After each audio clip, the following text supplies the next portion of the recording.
আসসালামু আলাইকুম প্রিয় দর্শকবৃন্দু, আমন্ত্রণ জানাচ্ছি জনতার সময় টিভির সংবাদে। শুরুতেই থাকছে দেশের সংবাদ শিরোনাম। পাহাড়ের ভোট কার দিকে যাচ্ছে? পথে পথে ব্যানার, ফেস্টুন, প্রার্থী ও তাদের লোকজন ছুটছেন এলাকার এই প্রান্ত থেকে ওই প্রান্তে। নির্বাচনের এই আমেজ দেশের বিভিন্ন এলাকায় দেখা যাচ্ছে। সেই তুলনায় একেবারেই মলিন পার্বত্য জেলা রাঙ্গামাটির নির্বাচনী পরিবেশ। এর পেছনে দুইটি কারণের কথা জানা গিয়েছে।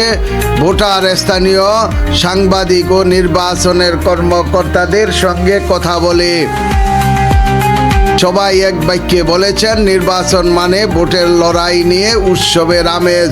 তবে এই জেলার শক্ত প্রতিদ্বন্দ্বিতার সম্ভাবনা তারা দেখেন না।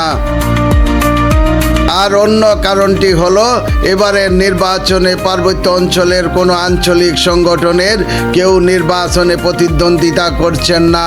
ফলে এই নির্বাচনটি পাহাড়ি ভোটারদের একটা বড় অংশের কাছে পানসে নির্বাচন।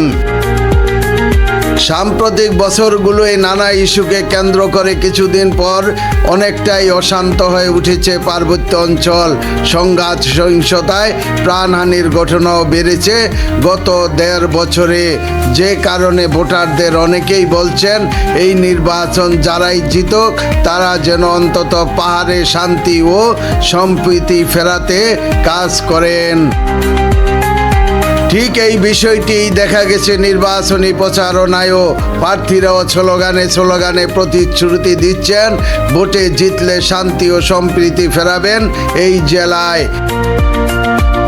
দেশের সবচেয়ে বড় এই জেলায় 10টি উপজেলা রয়েছে। এর বড় একটা অংশ দুর্গম পাহাড়ি এলাকায়।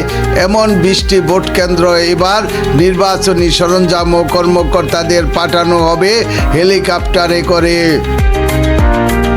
রাঙ্গামাটির অতিরিক্ত জেলা প্রশাসক মোহাম্মদ রুহুল আমিন বিবিসি বাংলাকে বলেন, এই এলাকায় নির্বাচনী কাজ সমতল এলাকার মতো না। এখানে জেলা প্রশাসন, উপজেলা প্রশাসন, সেনাবাহিনী, বিজিবি, পুলিশ, আনসার, গোয়েন্দা সংস্থা, ইউপি চেয়ারম্যান, নির্বাচন অফিস সহ অন্যান্য দপ্তরের সাথে মিলে একটা টিম ওয়ার্কের মাধ্যমে করতে হয়।